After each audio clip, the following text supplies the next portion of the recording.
Hello, my dears. So here's the thing, right?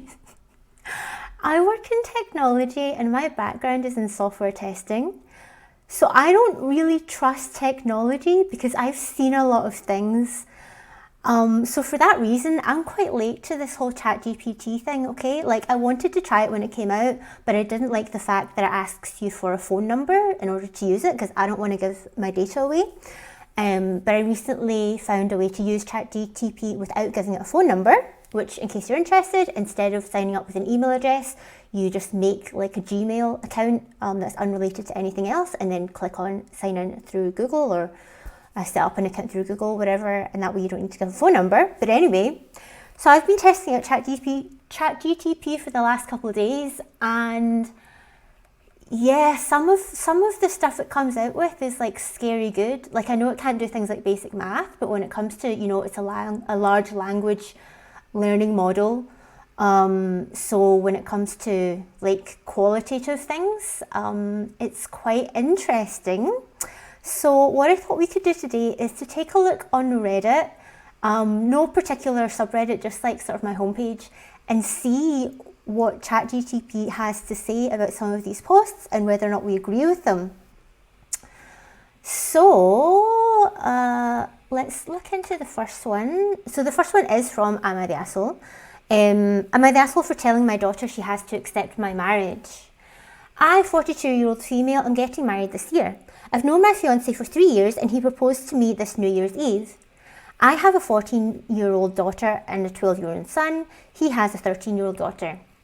Our kids have known each other since the beginning of a relationship, but my daughter just can't stand his daughter.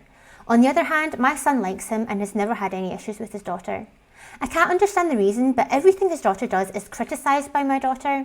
I've talked to my daughter about it, and all she can say is that the other girl is annoying, childish, and she has even called her names.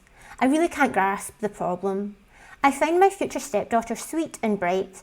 I've never had any issues with her. My daughter also doesn't like my fiancé. She says I could find a much better man. I've talked to my daughter and she simply says she thinks he's dumb and arrogant.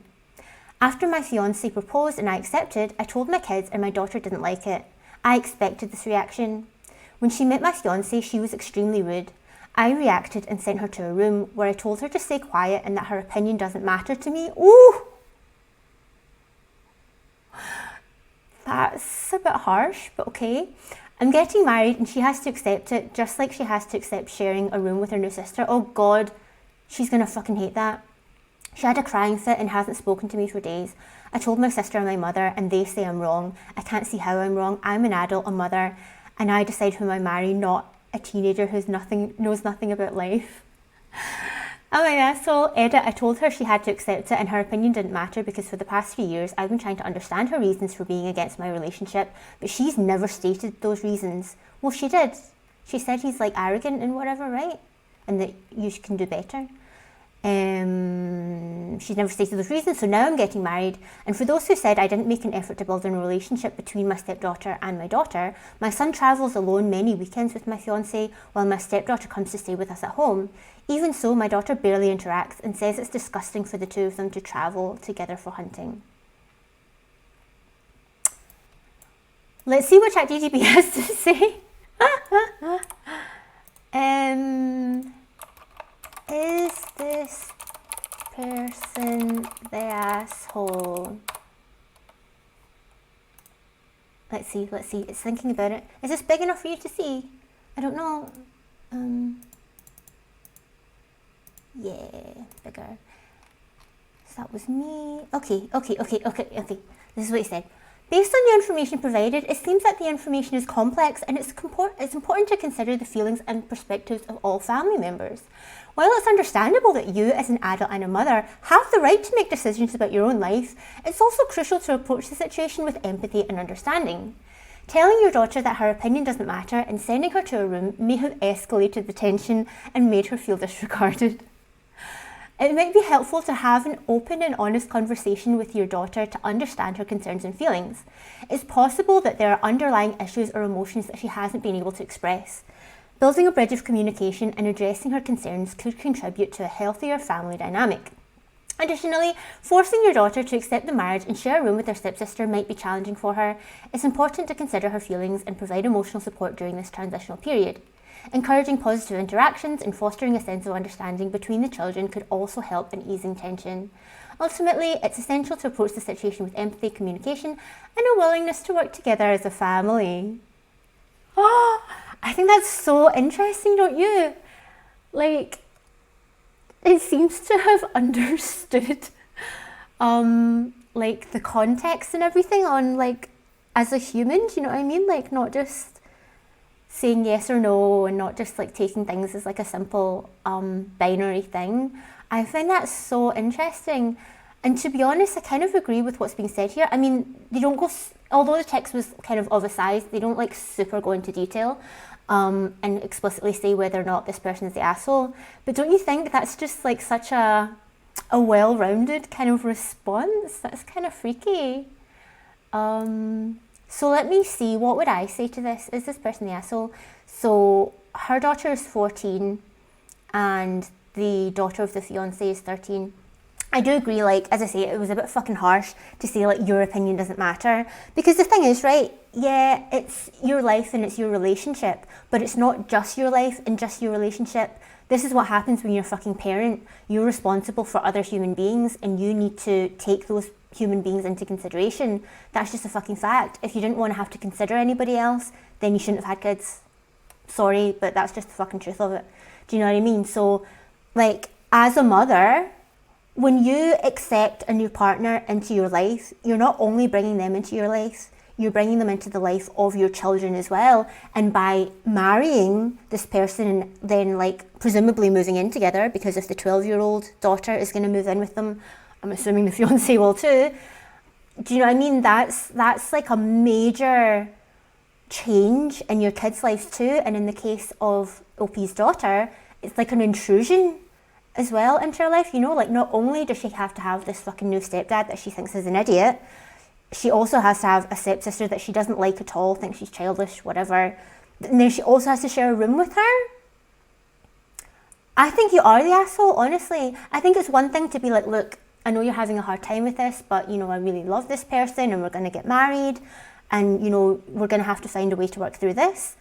But you're just saying like, your opinion doesn't matter, just accept it. I do think that's pretty asshole behaviour, to be honest. So, yes, person, you're the asshole, in my opinion. ChatGPT didn't say that you're the asshole, but I kind of feel like it was going towards that way, don't you? I kind of feel like it was. Okay, next one is from r/relationships. My OP is a 31-year-old male, and their girlfriend, 31-year-old female, cheated on them at a wedding. Should I give her a second chance? My girlfriend attended a family wedding in another state. There she claimed she drank too much and was going to the after party. A man who was a close friend of the bride and groom asked if she would like to walk to the after party together. She accepted and walked with him alone. While walking, he planted a kiss on her, which she rebuffed and explained she had a boyfriend. She thought everything was cool and decided to continue with him. However, he did the same thing again, except this time they made out for about a minute before she pushed him away and took an Uber back to the hotel. She flew back home the next day, and a few days later she told me about what happened and was transparent about everything. Since it's a wedding, there was plenty of video and photos of the reception, so I combed through all of them to verify her story. I asked her why she thought it was a good idea to walk alone with a guy. She said she didn't think much of it because he was a close family friend of the bride and groom. Then I asked her why she continued to walk with this guy even after he had already kissed her. She said that she was naive about his intentions and her being drunk didn't help. Although a lot of alcohol was involved, she says that her actions are inexcusable and she takes full responsibility for what she did. She should have known better and never made the terrible series of decisions that she did. I used to think cheating was black and white. However, I'm having so much trouble processing this. On the one hand, what she did was horrible, but I feel like her confessing immediately and showing remorse should count for something. Frankly speaking, if she hadn't told me, I would have never known about this. I'm looking for advice on if I should give her a second chance. Does anyone have thoughts or suggestions?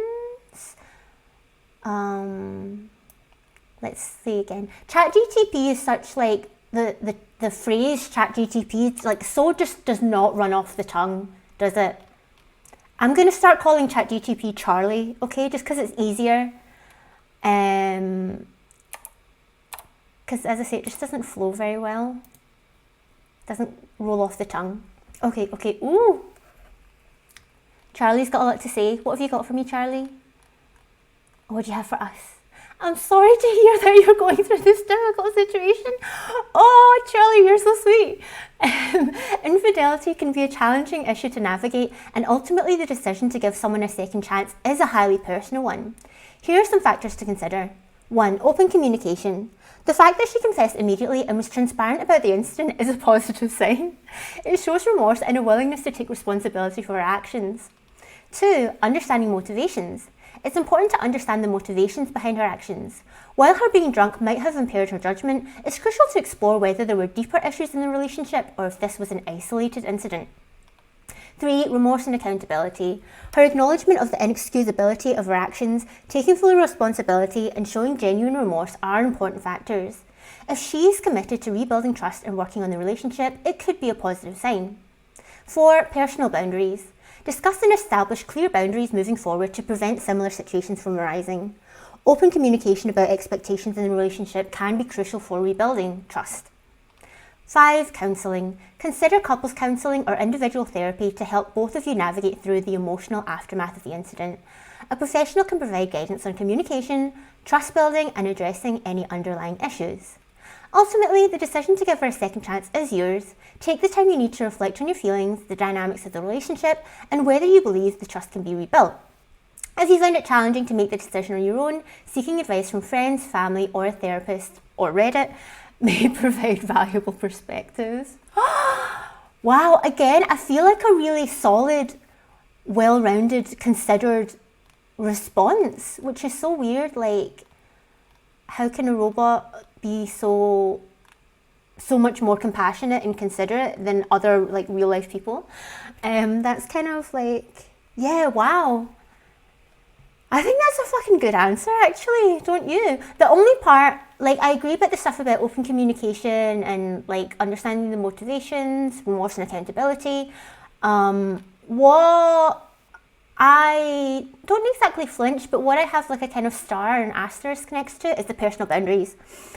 Because in the post, what did he say? He said something about like, why did she even think it was a good idea to walk alone with the guy?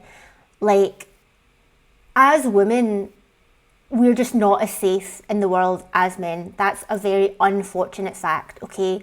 But for me, it somehow feels different for a woman to in herself say, I don't want to walk with this guy alone. I don't feel that it's necessarily going to be the safest thing to do. But versus a man being like, what were you doing walking with a guy alone? I feel like that's a little bit different. And if that's the kind of boundaries that Charlie's talking about, then I think you need to be careful there. We've talked about this in the past, like, I'm not a fan of people who in relationships say like, okay, we're together now, so now you need to stop seeing like all of your female friends or all of your male friends, like just blanket, you know, you can't see them anymore. Or like, if you ever had a thing with one of your friends, you're not allowed to see them anymore.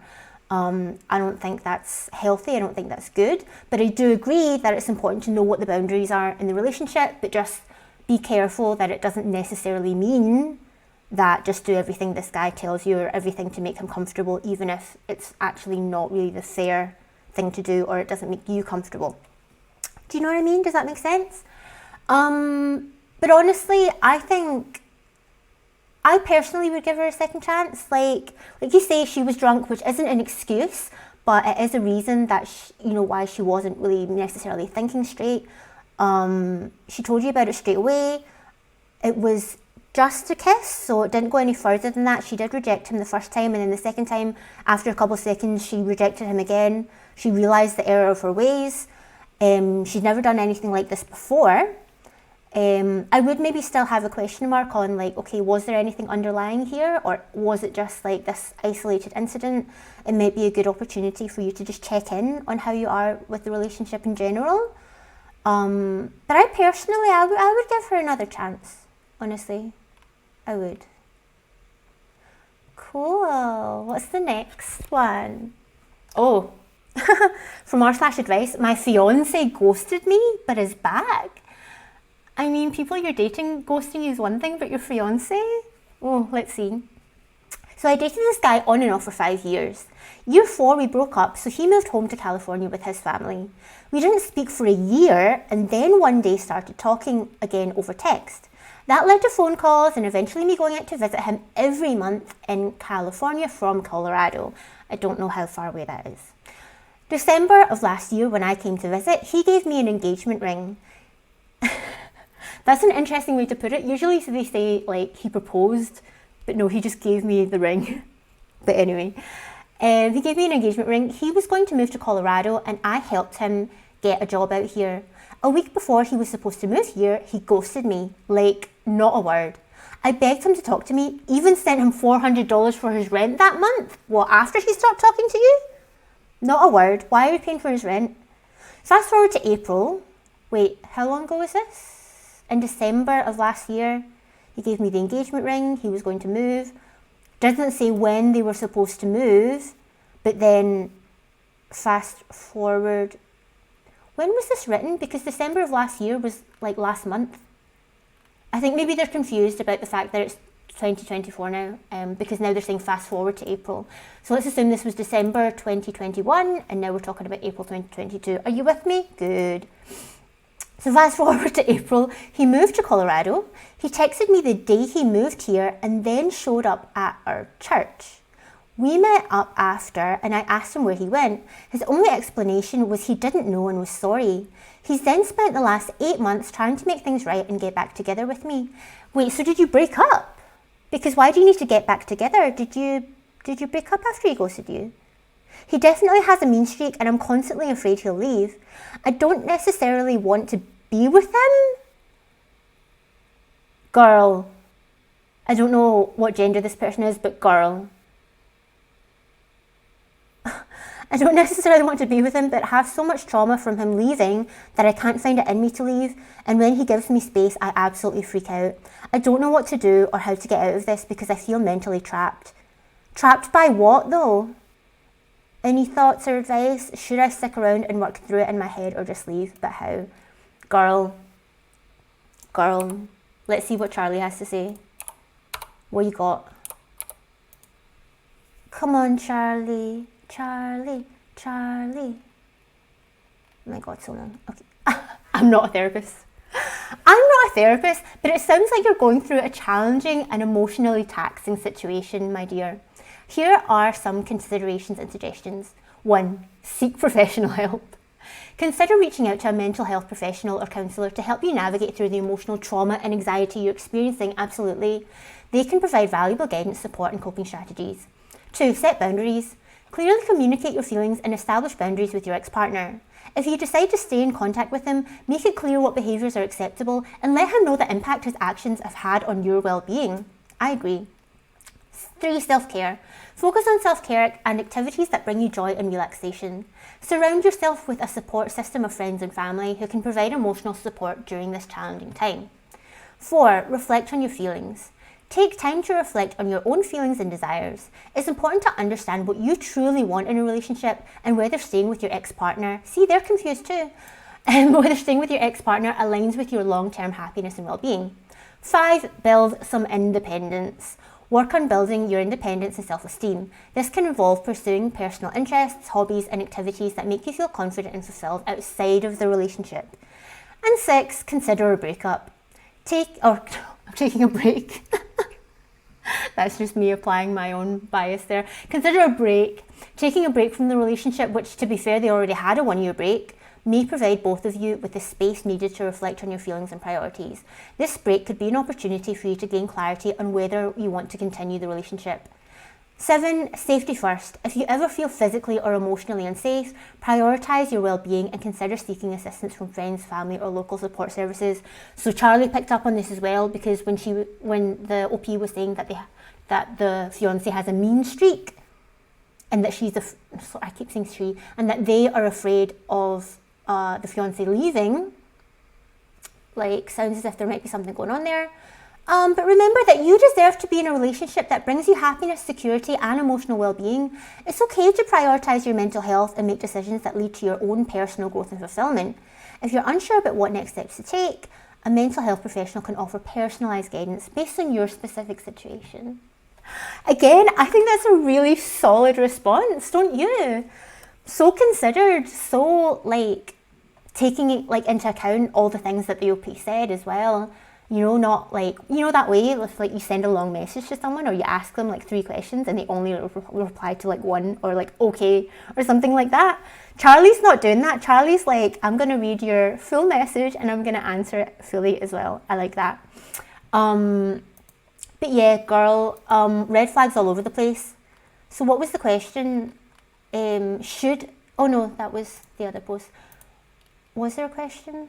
I think it was just thoughts. Yeah. Any thoughts or advice? Should I stick around and work through it in my head or just leave? Girl, I think you should leave. You don't even want to be with this person. You clearly have trauma, as you said, and you also, in my opinion, based off what you said, have abandonment issues. You're scared of this person leaving you. Every time they give them space, like you freak out.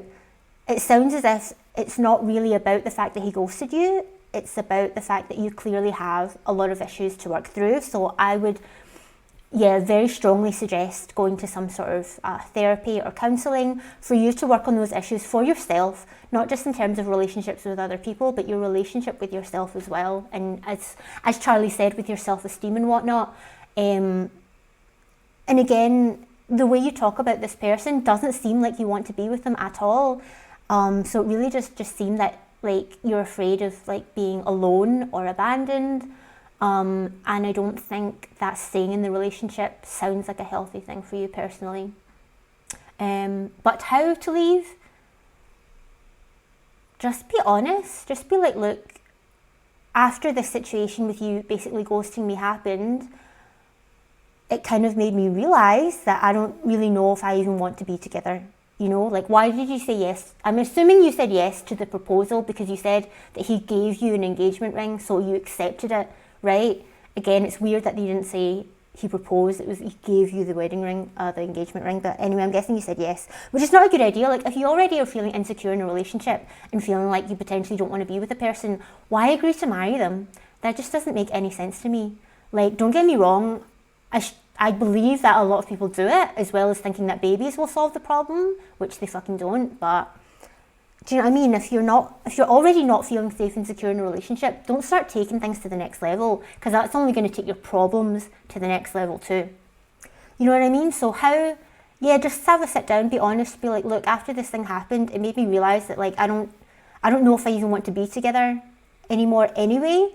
I've got a lot of issues going on. I've got a lot of trauma. I'm like constantly afraid of you leaving me, and I don't think that's actually very healthy for me.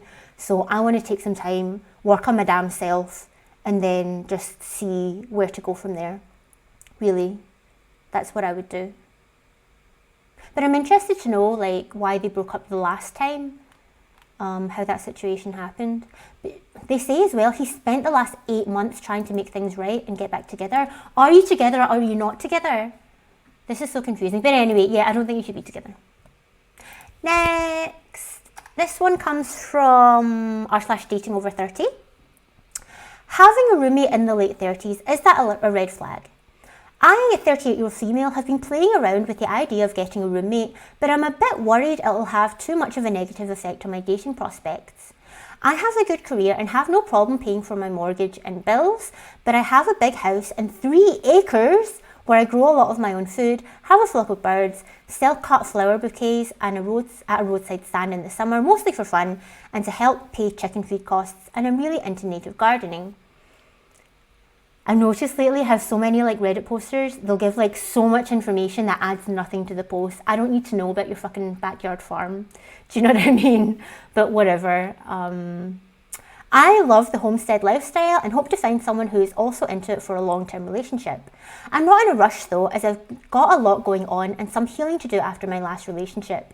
I do, however, still want to date more casually for now. This past summer was rough. I had just broken up with my ex. He and his son lived with me the first year of owning this house and was dealing with a bad shoulder issue. I struggled to keep up with the gardens on my own and thought maybe I should get a roommate who in exchange for room and board will help me with gardening and house sit when I travel for work, which is fairly often. Okay, so what they said does add a bit of context in this situation actually, that's fine. I found a couple of candidates last fall and just chickened out. The idea of losing my privacy and having a roommate in my upper 30s just felt too weird. I actually like the idea of communal living, but a near stranger in my house? I wish I had a tiny house or grandma suite or something that's not going to happen. Or something, but that's not going to happen anytime soon. Why not? Well, now I find a house sitter on Rover, I don't know what that means, who absolutely loves my animals and my property, wants to learn how to garden, works remotely. I trust him and he always says he wishes he didn't have to leave at the end of his stays. I'm seriously considering offering a room, but I worry having a roommate at this age will be a total red flag, especially being a male roommate. He's super young and closer to a nephew type vibe than anything else. Thoughts? Men open to casual relationships, would this be a red flag? And homesteader/gardening types, would this be a problem for you when thinking about dating someone with intentions of pursuing something long term? Charlie, I've got another one for you. I don't know why I say it like I'm in a fucking horror movie. Having a roommate in your late 30s is not necessarily a red flag, and your situation has unique circumstances to make sense for considering a roommate, actually. It's important to remember that everyone's life journey is different, and there's no one-size-fits-all approach to living arrangements. In your case, having a roommate who shares your interest in gardening, homesteading, and animal care could actually be a positive aspect. It shows that you have a sense of community and value shared experiences. It also demonstrates practicality and responsibility as you're seeking help with the maintenance of your property. When it comes to dating, communication is key. If you decide to have a roommate, you can explain the situation openly and honestly to potential partners. Emphasise that it's a practical arrangement to help with the shared responsibilities, and introduce the idea positively by highlighting the aspects of communal living that align with your lifestyle.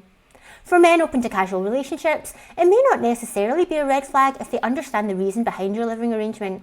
Some individuals may appreciate the transparency and practicality of the situation, especially if they share similar values. Homesteader and gardening types may actually find your lifestyle appealing, as you have a passion for self-sustainability and a connection to nature. Sharing these interests can be a strong foundation for building a connection with like-minded individuals. Ultimately, the key is to be confident in your choices, communicate openly, and seek partners who appreciate and respect your lifestyle. People with similar values and interests are likely to see the practicality and uniqueness of your living situation rather than considering it a red flag. Again, a really solid, well-rounded response. I'm thoroughly impressed by Charlie so far. What about you? I think this is really solid. I agree. I don't think that having a roommate in your 30s or your late 30s is necessarily a red flag. I was talking about this with a friend yesterday, in Western culture and developed countries, it's become such a culturally almost shameful thing to be living with a roommate or living with family members the older you get, which is totally arbitrary and bullshit, to be honest. Don't get me wrong, people have preferences for whatever reason, but it's not it shouldn't in itself be a red flag. Do you know what I mean?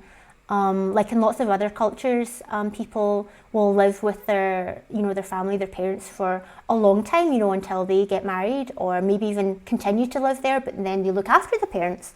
For example, where I live, rent is extremely expensive, so most people can't afford to live alone, so it's very normal to have a roommate in your 30s or 40s here.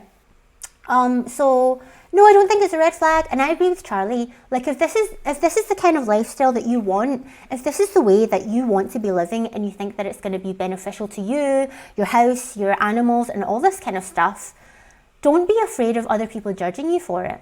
Do you know what I mean? Because this is essentially what we're talking about. A red flag is making a judgment, which isn't necessarily judgmentalness. Judgment is kind of typically seen as being a negative thing, but everyone makes judgments. Okay? And a red flag is making a judgment.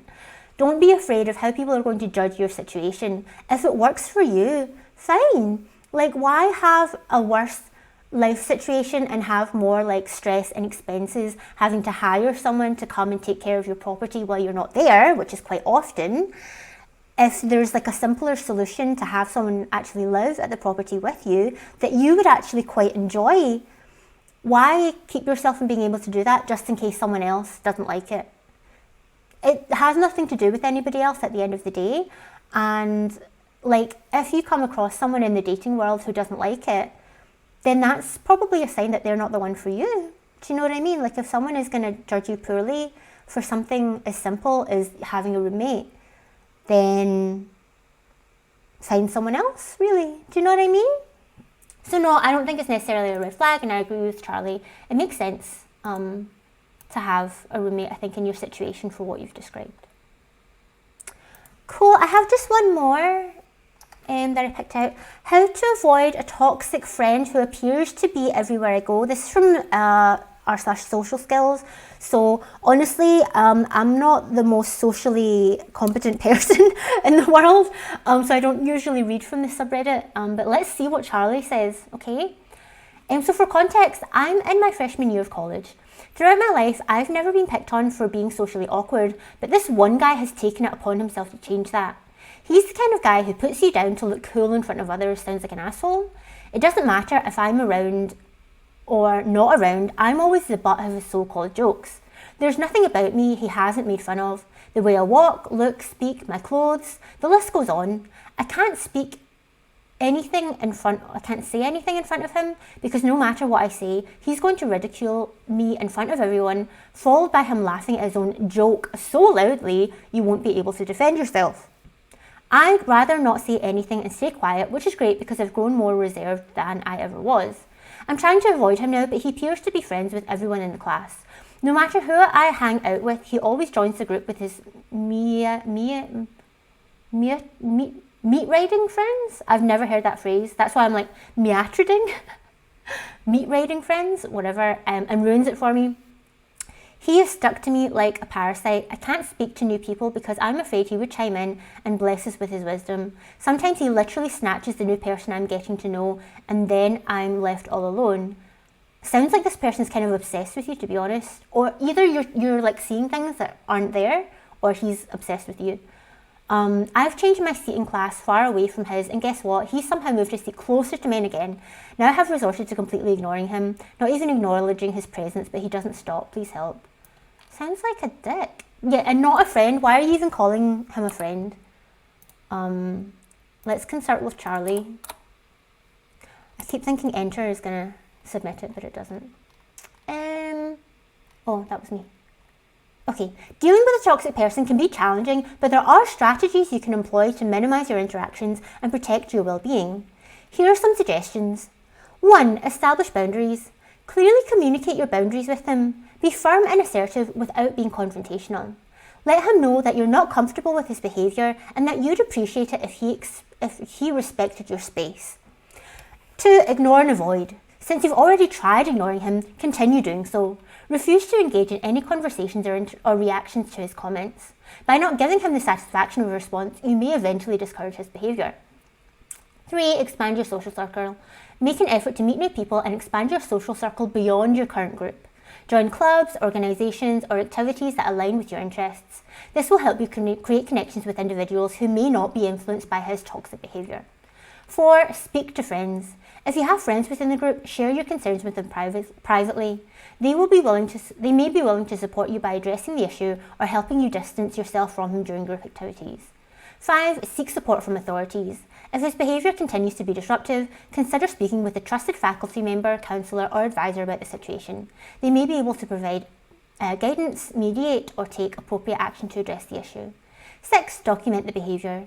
Keep a record of instances where he engages in bullying or harassment. Note dates, times and details of the occurrence. This documentation can be useful if you need to escalate the issue to higher authorities. 7. Oh my god. Self-care.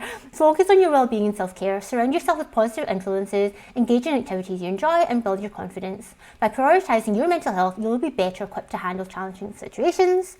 8. Explore campus resources. Most colleges have resources for conflict resolution, counselling or student support services. Explore what options are available on your campus to address the situation.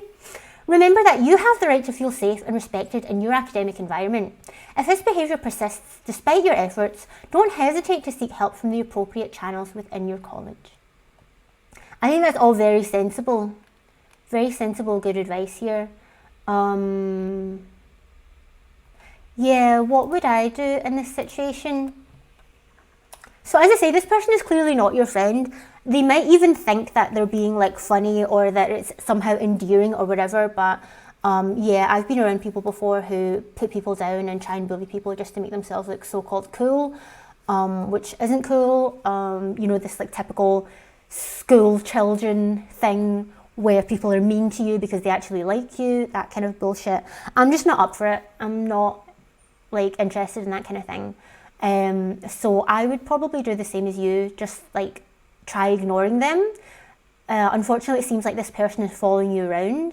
So if it seems that they're like physically following you around, I would just turn around and be like, hey, like what's the deal? Like why do you seem to be following me everywhere I go? Like it seems like I can't do anything on campus without you being there. What the fuck? Basically. But it's more if it's more like you go to have lunch with a group of friends, he's there, you meet up to a study group, he's there, etc., etc., then what I would start doing is when it comes to like organizing these lunches or study groups or whatever, say to the people that you're talking to, is this person going to be there? Because he's like, you know, puts me down all the time, really making me uncomfortable, and I've had enough of it. So if he's going to be there, I don't really want to be there. And then maybe they'll be like, oh, I didn't realize, like, do you want to just meet like just separately, or do you want me to talk to him? Something like that. Do you know what I mean? Hopefully they won't dismiss you. I can see that happening, like just being, what are you talking about? It's totally fine, don't worry. I mean, it seems like, as you say, that this person seems to be friends with everyone, but I don't know that they are, since you also call them a friend. Maybe it's not that they're friends with everyone. Maybe it's that they're intruding in everyone's life and everyone's personal space. So I would try and notice that as well. Like, is he also making fun of these other people? You said as well, it doesn't even matter whether you're there. So I would assume that that means someone else has told you that he's still doing it. So I would talk to that person as well, to get like their advice or their help in avoiding this person, this situation. And I agree, like if it gets to the point where you do start to feel unsafe and that it's going to be a real issue for you, then seek help through official channels and make sure that you have stuff documented as well, just as like evidence to support your case, if you know what I mean. Cool. I find that so interesting. Charlie's not bad for the advice, I have to say. What do you think about that? I know the things that I said and Charlie said were quite similar. Like, I didn't necessarily disagree with anything that Charlie said. I maybe had like a few caveats to those things.